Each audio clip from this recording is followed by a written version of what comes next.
Nsemmilkom u nilqakom għal programm News.mt.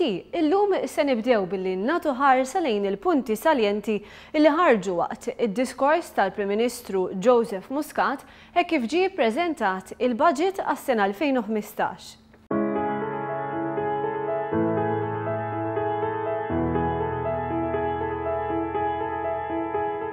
Ottimizmu.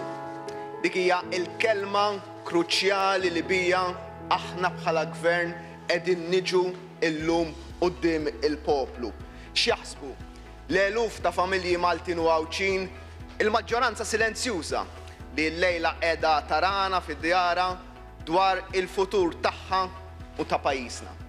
Tinsab ottimista. Tinsab ottimista li l-pajjiż miexi fid-direzzjoni t-tajba u li l-ħajja tagħha wkoll din is-sena tjiebet u s-sena d-dieħla ħatmur aħjar. Dan mhuwiex gvern perfett. Nagħmlu l-iżbalji tagħna. Iżda n-nies jafu li dan huwa gvern li għandu enerġija, rieda, dinamiżmu u onestà li imexxi l-affarijiet il-qudiem. Li nibnu fuq it-tajjeb li sibna imma li l-affarijiet illi mhumiex mixjin tajjeb inbidluhom u mmexxuhom il-qudiem. Qed jistennew aktar bidla min-naħa tagħna. Qegħdin jaraw din il-bidla. Jarfu li dan huwa gvern illi qiegħed jaħdem sabiex itejjeb il-kwalità tal-għajxin tagħhom, ta' wliedhom, tan-nies li huma l-aktar eżist tagħhom. U minna l-politiċi ma jistennewx diskorsi ultrapartiġjani li jistgħu jiskurjaw xi punti politiċi. Dak huwa parti iva mill-politika, ma jistennew li ngħidulhom fejn irridu nieħdu dal-pajjiż. Baġit tal-elezzjoni kif qalilna is-sena li għaddiet, ma nafx ħajsejjaħlu din is-sena. Din is-sena qal li ma jridx jitkellem dwar il-budget. Aħna l-importanti għalina mhux li n-nies jitkellmu dwar il-budget, imma li n-nies jħossu d-differenza fil-ħajja tagħhom mill-budget illi wettaqna. Minkejja tbassir negattiv min-naħa l-oħra, wettaqna u ksibna ir-riżultati u l-familji marru tajjeb. Marru tajjeb minkejja d-diskorsi partiġjani ta' kap tal-oppożizzjoni ma baqax jitkellem nhar taħat fil-każin u mbagħad refalna l-krema tad-diskorsi tiegħu bl-aktar mod negattiv għall-bieraħ. U ġie hawnhekk fil-Parlament li fil-fema tiegħi għamel disservizz għal partit li jirrappreżenta u li jmexxi llum li kellu statisti kbar fih danu.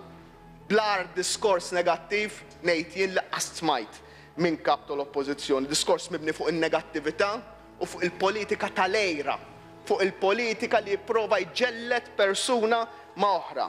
Diskors immirat biex jitraċpulu ftit nies ta' ġewwa, biex jitaħtpulu fuq spaltu minn għalih u bilan li jagħmel il-partiġjaniżmu għax jaf li jekk in-nies jirraġunaw b'moħħhom u anke b'qalbhom jafu li dan il-gvern qed iwettaq il-mandat elettorali tiegħu. Fil-budget tas-sena l-oħra, Sur President, ħabbarna li d-deficit tas-sena li għaddiet kellu jkun 2.7% u l-budget u d-deficit għal din is-sena ħajkun ta' 2.1%.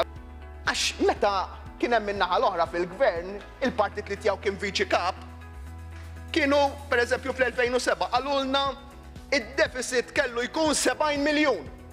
Tafu kemm kien? Dakinhar 258 miljun. Tonio Mars Merġ 188 miljun dakinhar tiftakar ton. Umbagħad fl-2012 għalilna li d-deficit kellu ikun ta' 214 miljun. Mars Merġ 110 miljuni oħra. Araħna ngħidulek id-deficit 2.7 u 2.7 kien id-deficit din is-sena 2.2 u 2.1 ħajkun. U toħroġ id-differenza kemm dan il-gvern qed jagħmel il-ħidma f'dak illi kienet itbassar ukoll l-Unjoni Ewropea u r-realtà tal-lum. Rapporti tal-Unjoni Ewropea kienu jgħidu meta kien hemm il-gvern ieħor li f'din is-sena li ninsabu fija il-Malta kien ħajkollha tkabbir ekonomiku ta' wieħed u ieħor 2.1%. Din is-sena għandna 3% minflok. It-tieni l-ogħla rata ta' tkabbir ekonomiku fl-Unjoni Ewropea. U s-sena d-dieħla ħankunu rata ta' tkabbir 3 darbiet dik taż-żona euro.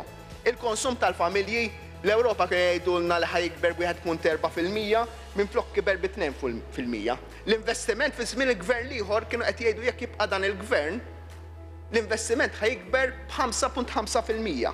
Minflok b'dan il-gvern kiber bid-doppju, 12%. Ix-xogħol kienu jgħidu li x-xogħol ħajżied b'1.6%. Minflok żdied bid-doppju. L-għoli tal-ħajja inqas minn nofs ta' dak li kien imbassar. Iżda l-ikbar sodisfazzjoni hija l-paga reali. L-Unjoni Ewropea kien qed tara li jekk l-affarijiet tibqgħu sejrin kif huma taħt il-gvern ieħor f'din is-sena konna naslu f'sitwazzjoni fejn is-saħħa tal-pagi f'pajjiżna jonqsu 0.2%, ġifieri dak li jkun ikollu inqas flus reali fil-but. Minflok is-saħħa tal-paga f'pajjiżna din is-sena żdiedet bi kważi 3%. Il-kap tal-Oppożizzjoni jgħid li mhux biżżejjed. Mela ħanagħmlu biċċa xogħol. Ejja nqabblu l-ewwel 500 jum ta' dan il-gvern mal-aħħar 500 jum tal-gvern ta' qabel fejn hu kien viċi kap, kien responsabbli ta' dak li qed jiġri.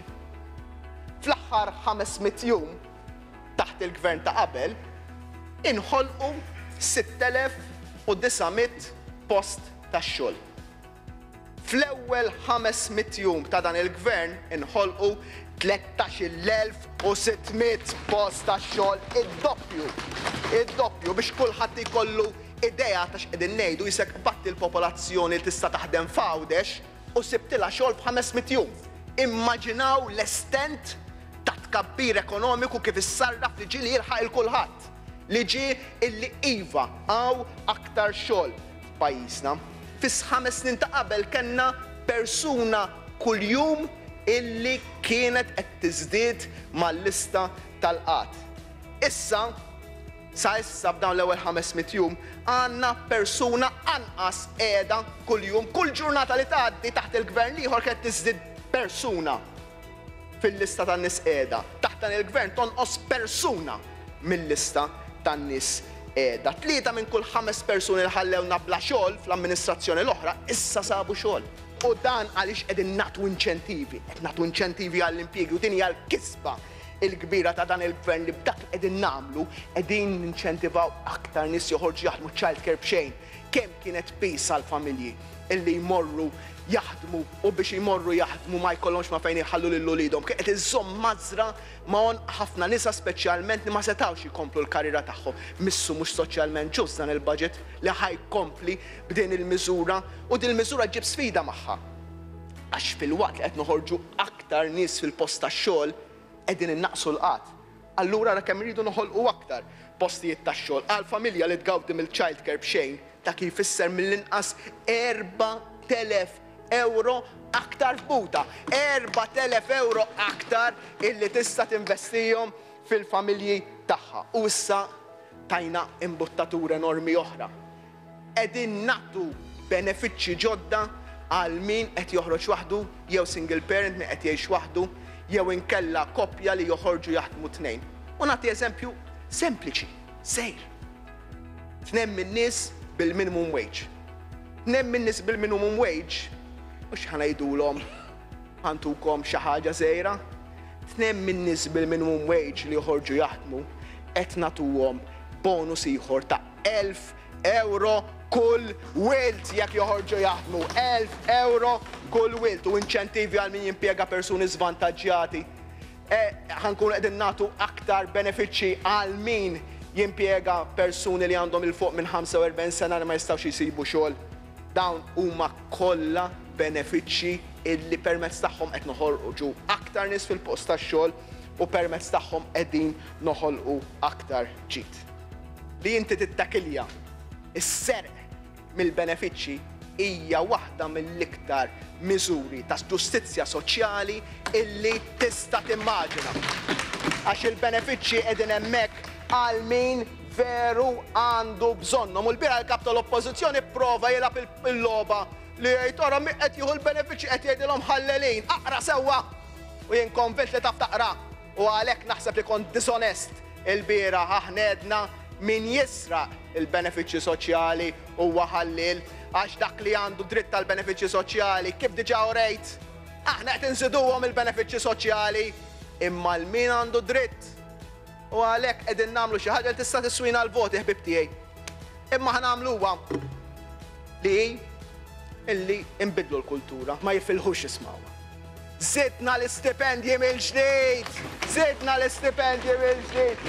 Issa ħajdulna ftit u sens u għaraj, kemm xewwixtu fuq varis li ħanaqat naqtaw istipendji. Kull sena ħankunu qegħdin inkomplu dawn l-istipendji. U tajnijhom il-bonus prorata wkoll u issa l-istipendji huma tax free għal min qed jistudja u qed ikompli l-karriera tiegħu. U tajna software lill-40,000 student b'xejn investejna 4 miljuni f'dawn l-istudenti qed ninvestu aktar fl-MCAS u l-università li kontu tbeżżawhom li ħanalquha jew ma nafxiex. Żidna in-nefqa tagħna f'investiment kapitali fl-università ta' kemm b'55% aktar nefqa f'investiment fl-università.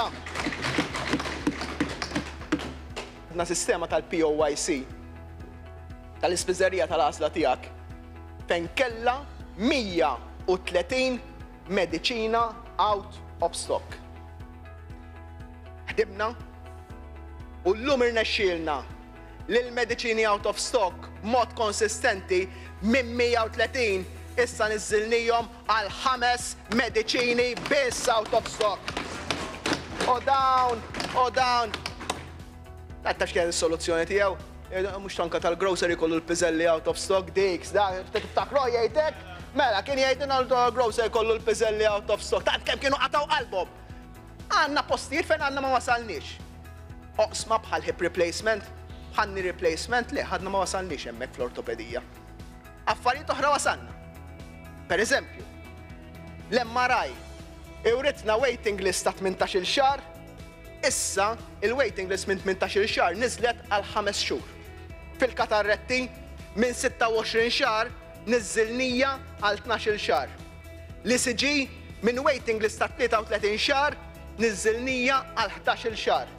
L-angiograms kont tistenna 6 xhur illum tmur u tinqedda m'għadekx tistenna fuq l-angiograms. U ħankunu qegħdin naħdmu aktar, ħanitlu b'sistema li ħankunu qegħdin naħdmu mal-ispeċjalisti. Ngħidulhom tuna dan ix-xogħol matul il-ġimgħa. Għamlu dan in-numru ta' interventi u ħanibdew proġett pilota. 10 interventi kull wieħed għall-argument qed nivvinta numru. Jekk tagħmel dan l-10 interventi, jien ħanikkontrattja minn għandek, ħanixtri minn għandek 5 interventi oħra matul il-weekend jew fi żminijiet oħra meta ma tkun xogħol. Inħallsek.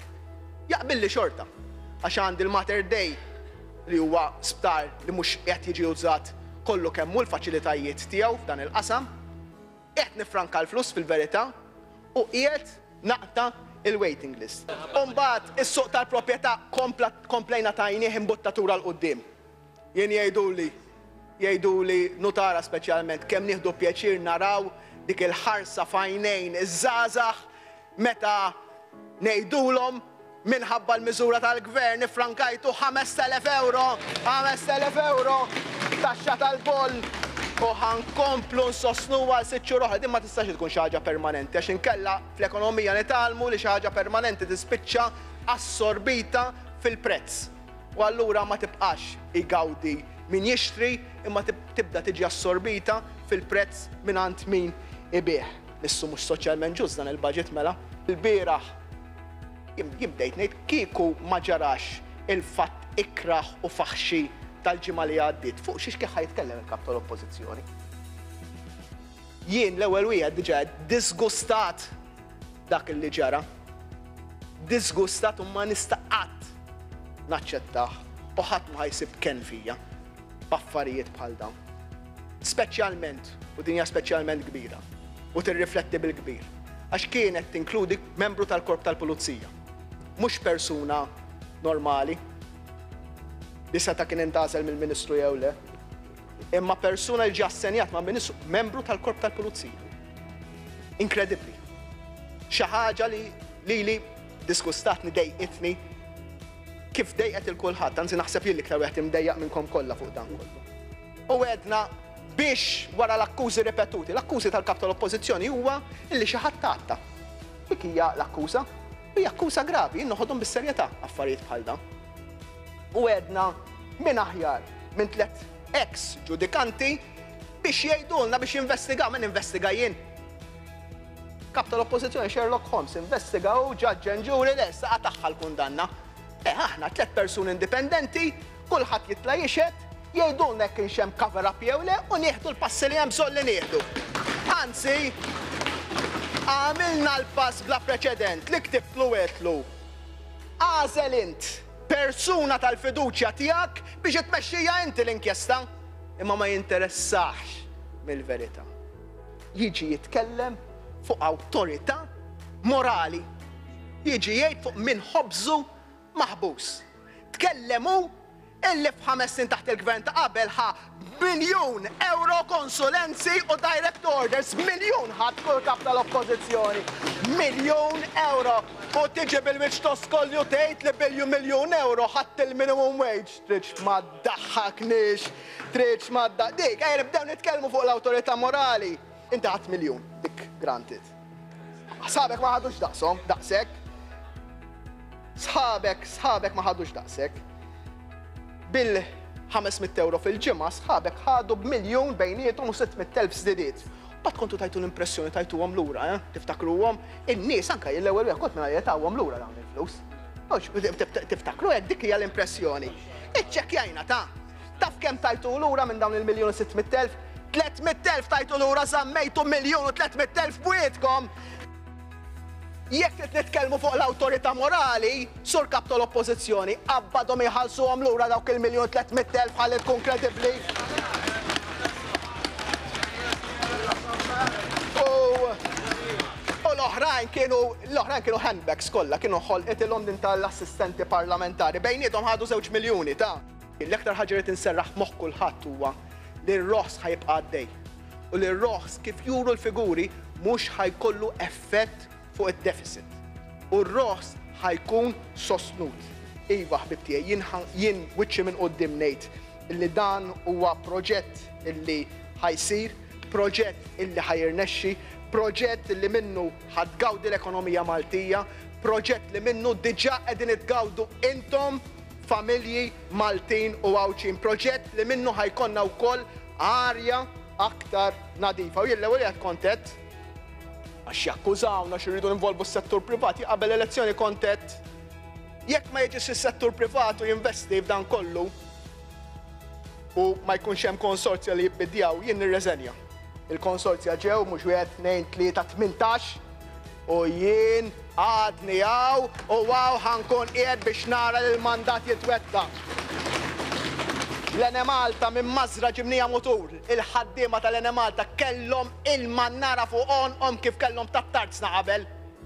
Hemmhekk kienu sejrin taħt il-gvern ieħor, salvajnielhom il-post tax-xogħol tagħhom.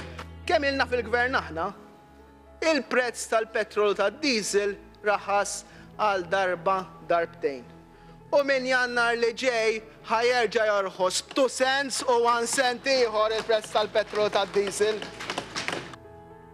Il-fatti, bejn Jannar u Novembru, il-prezz tal-petrol f'Malta kien 10 cents inqas mill-medja Ewropea.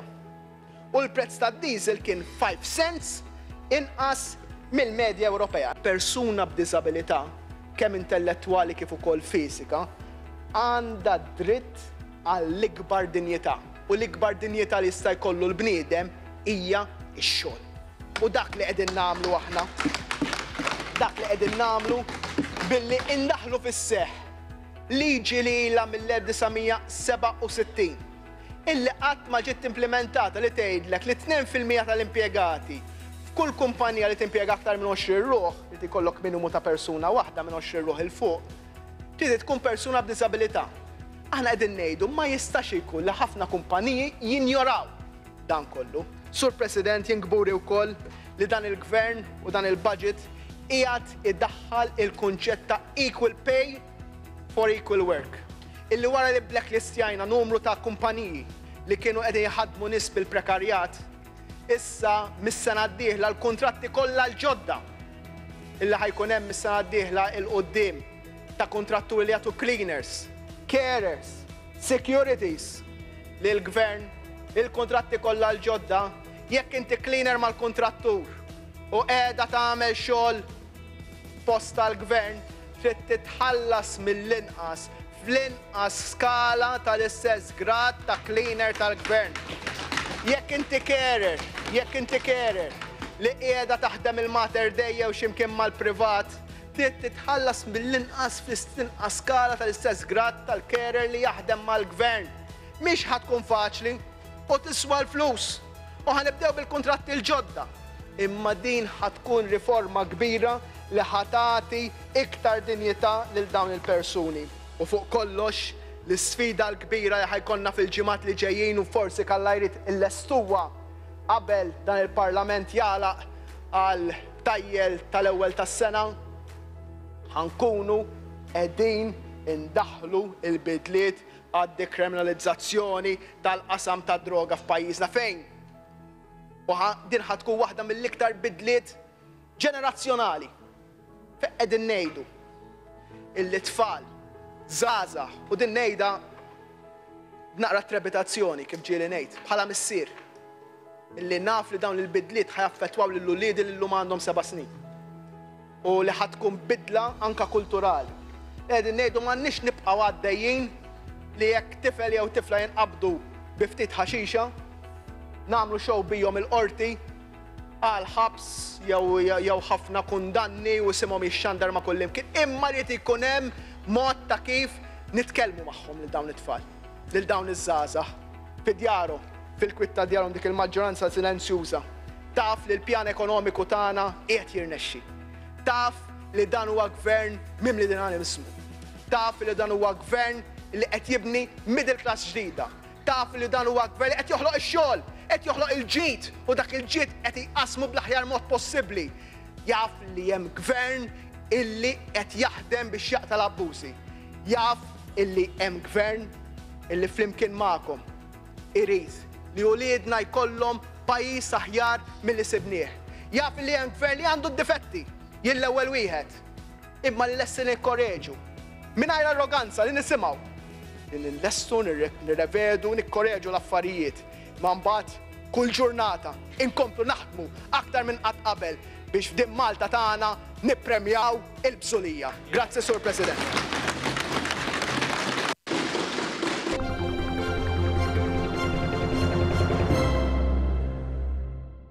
U se neqgħu nitkellmu dwar il-budget b'mod partikolari dwar kif se jiġu allokati il-fondi foqsma bħal huma s-saħħa, l-edukazzjoni u anke il-qasam soċjali u se nqabblu dan mal-aħħar sena taħt amministrazzjoni preċedenti.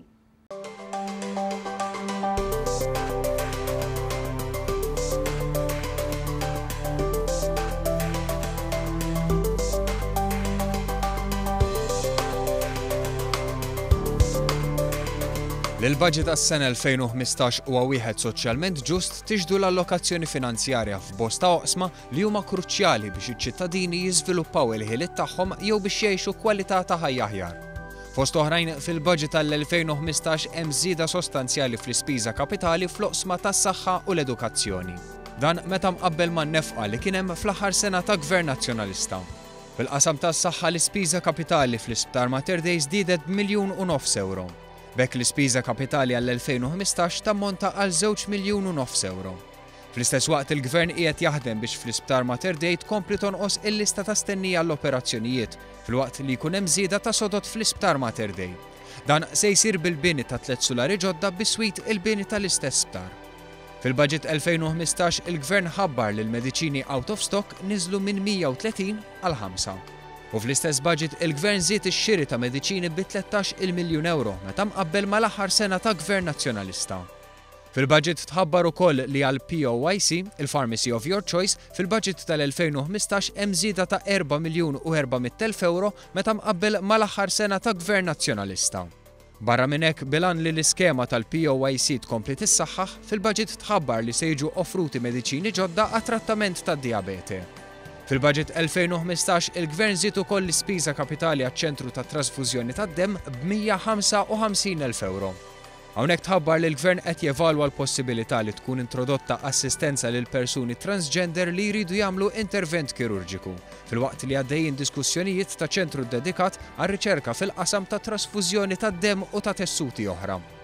Fil-budget ippreżentat nhar it-tnejn il-Gvern żied ukoll l-ispiża kapitali għal qasam edukattiv. L-ispiża kapitali fuq l-Università u l-Junior College żdiedet b'700,000 euro.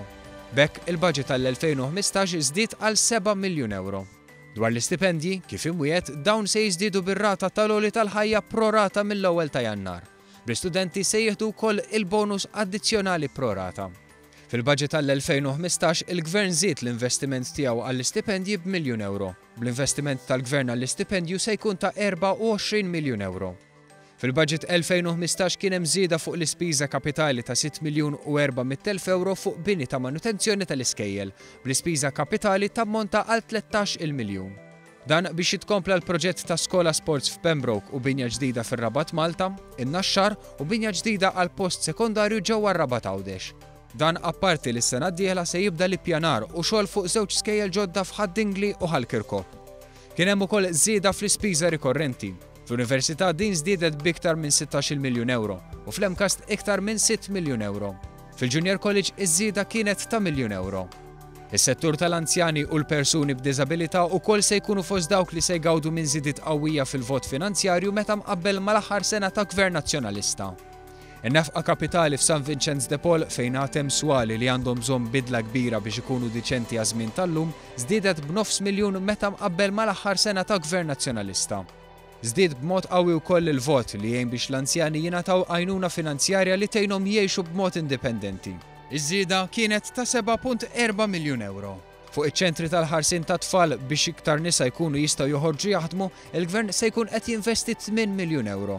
Fl-aħħar sena ta' Gvern Nazzjonalista ma ntefaq xejn fuq dan is-settur. Fil-budget għas-sena 2015 spikkat l-enfasi fuq l-isforz biex tingħata kwalità ta' ħajja aħjar lil persuni b'diżabilità. Dan huwa rifless ukoll fil-vot għal wieħed mill-ikbar proġetti f'dan il-qasam li hu id-djar residenzjali għal persuni b'diżabilità, vot li kważi żdied b'1 euro. Il-budget kien wieħed soċjalment ġust anke għaliex fil-waqt li hu mirat li jaqta l-abbużi jieħu ħsieb li dawk li għandhom ħtieġa ġenwina ta' għajnuna isibuha. Fil-fatt il-vot tal-Aġenziji Setqa, Sapport u Appoġġ żdiedet b'iktar minn 5 miljun euro. Dawn iċ-ċifri juru li dan huwa gvern li jinvesti fin-nies, f'min jeħtieġ l-għajnuna tas-sistema soċjali u l-wens tas-servizz tas-saħħa, kif ukoll f'dawk li jridu jitalmu u jaħdmu, għaliex illum Malta huwa pajjiż li jippremja l-bżulija.